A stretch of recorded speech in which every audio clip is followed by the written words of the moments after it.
হাইলাকান্দিতে একের পর এক ধারাবাহিক চুরির ঘটনায় অতিষ্ঠ জনগণ। এবার সদর থানা ঘেরাও করে ক্ষোভ উগরে দিলেন স্থানীয়রা।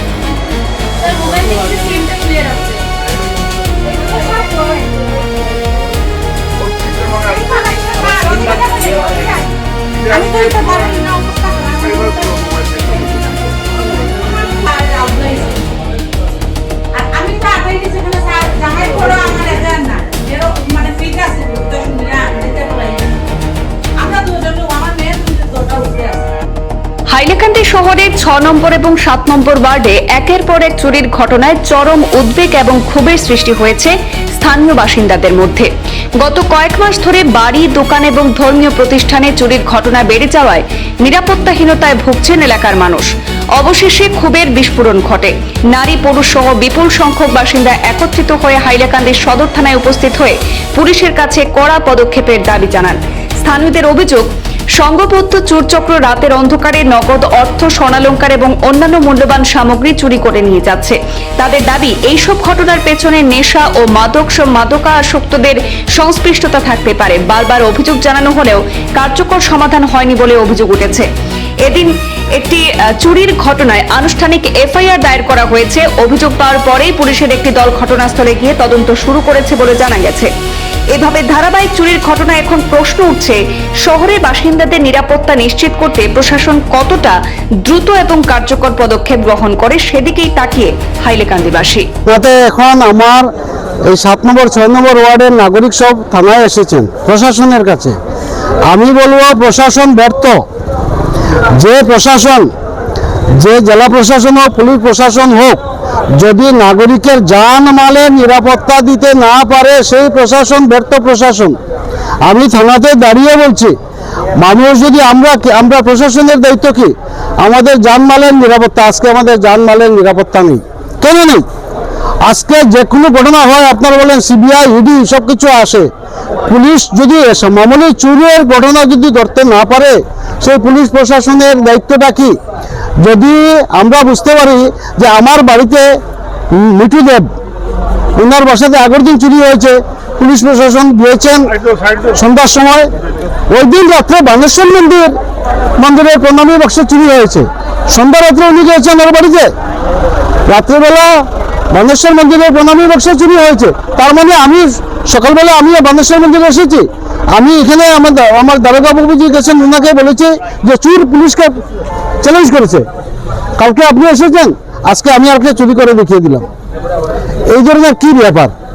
মানুষ যদি আজকে ছেলে মেয়ে নিয়ে মানুষ যদি নিরাপত্তার সহিত থাকতে না পারে, মানুষের প্রপার্টি যদি নিরাপত্তা, মানুষের যদি এই অস্থাবর সম্পত্তি যদি ইয়াতে থাকতে না পারে, তাহলে এগুলো প্রশাসন থাকার মানে কি? আমরা তো মনে করি প্রশাসন নেই। কারণ প্রশাসনের খাতাতে কে কে চোর, বড়া কবিত্তকার চোর কে, হাইলাকান্দি থানার আন্ডারে চোর কে কে ড্রাগসের ব্যবসা করে, কে সুপারির ব্যবসা করে, কে স্মাগলিং করে, সবকিছু রেকর্ড আছে।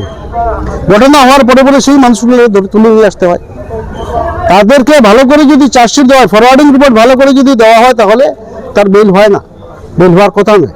এদিকে প্রশাসনের সজাগ থাকা উচিত। মানুষের আজকে এই সমস্ত মহিলা মানুষ, পুরুষ মানুষ, আজকে 2টা ওয়ার্ডের মানুষ এখানে থানা ঘেরাও করতে হয়েছে। আমাদের লজ্জা থাকা উচিত যে আমাদের প্রশাসন কত ব্যর্থ। আমি প্রশাসনের কাছে দাবি রাখছি, যে সমস্ত ঘটনা হয়েছে জিনিসগুলো রিকভারি করতে হবে এবং কালপিটকে ধরতে হবে। কালপিটের যদি প্রশাসনের কোনো ব্যাপার হয়, যদি ওনাকে ধরার পরে চোরকে ধরার পরে আমাদেরকে জানাবেন, আমরা সেইভাবে আবার আসবো থানায়। আমরা প্রতিবাদ করে ওদেরকে পুলিশ মারফতে ফরওয়ার্ডিং এর দোকানে আমরা প্রতিবাদ করে আমরা জেলে নিয়ে যাব, পুলিশ প্রশাসন নিয়ে যাবেন, আমরা সঙ্গে যাব এবং আদালতের কাছেও আমরা দেখিয়ে দিব যে আমরা কিভাবে তিথি বিরক্ত হয়েছে, আমাদের পরিস্থিতি কি দাঁড়িয়েছে। প্রশাসনকে আমরা সাহায্য করব, এই বলে আমি আমার বক্তব্য এখানে শেষ করলাম। বিগত কিছুদিন থেকে আমরা নতুন পাড়ায় ওয়ার্ড নাম্বার 6 আর ওয়ার্ড নাম্বার 7-এ কন্টিনিউ চুরি হইতেছে। খালি বাড়িতে চুরি হইতেছে, মানুষ যখন থাকে না তখন চুরি হইতেছে। কিন্তু কালকে এমন একটা বাসা চুরি হয়েছে যেখানে তারা ঘুমিয়ে আছেন, হয়তো খুব সম্ভবত তারা ঢুকিয়ে কিছু একটা স্প্রে করছে, কেমিক্যাল কিছু একটা দিছে, দেওয়ার পরে তারা দেখতেছে কিন্তু তারা কথা হওয়ার তারা ইয়ে নাই। তো ভোর 4টার সময় উঠিয়ে দেখে যে রান্নাঘরের ভেন্টিলেটারের ইয়েটা ভাঙ্গা, ওইদিকে ঢুকছে, তার স্বামী অসুস্থ হয়ে গেছে, প্যানিক অ্যাটাক হয়েছে। এই কারণে আমরা আজকে 6 আর 7-এর মানুষ সব আমরা আইছি থানাতে যে তাদের জানাইবার লাগিয়া যে তারা এটার লাগিয়া কি পদক্ষেপ নিয়ে। এখানে আমার পরে বসে তাই আমরা অনেক এসুরেন্স দিচ্ছেন, আর আমরা পাড়ার মানুষটাও ঠিক করছি যখন আমরা পাহারা দেওয়া হয়েছে, কারণ পাহারা দিলে পরে তুই এমনিতেই ধরা পড়বো। তো আমরা সঙ্গে যেহেতু প্রশাসন আছে এর লেগে আমরা আর কোনো দুশ্চিন্তা করলাম না, এখন যাই হোক একটা কিছু ধরা পড়বো। আমরা বিশ্বাস আছে আর কি যে প্রশাসন এটা বিহিত ব্যবস্থা নিব। আমরা আজকে না পারিয়া মানে আতঙ্কিত হইয়া, আমরা সবাই আতঙ্কিত হইয়া আজকে পাড়ার সব আমরা আইছি, যাতে একটা কিছু করা যায়, নাহলে তো আজকে তার বাড়ি কালকে তার বাড়ি প্রত্যেকদিন চুরি হইব। আমরা কতদিন এরকম করিয়া থাকবো?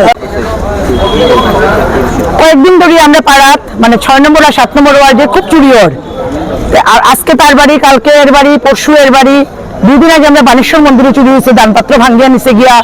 এর আগে হয়েছে আমরা সামনের বাড়ি, পরশু দিন কালকে রাত্রে হয়েছে আমরা এখন আছে, আমরা তাই আছে। তুমি সামনে আও, সামনে আও।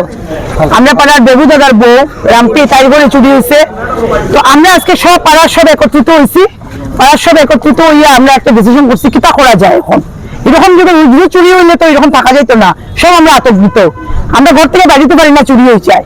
হ্যাঁ, এটা তো হয় না, তার লাগে আজকে আমরা প্রশাসনের কাছে আইছি। প্রশাসনে কিতা আমরা ডিসিশন দেয়, প্রশাসনে সুন্দর আমরা ডিসিশন দিছে, তারা এখন দেখা যাক কিতা হয়। আর আমরা পাড়ার থেকে সবে ডিসাইড করছি আমরা এখন পাড়াতে পাহারা দিব।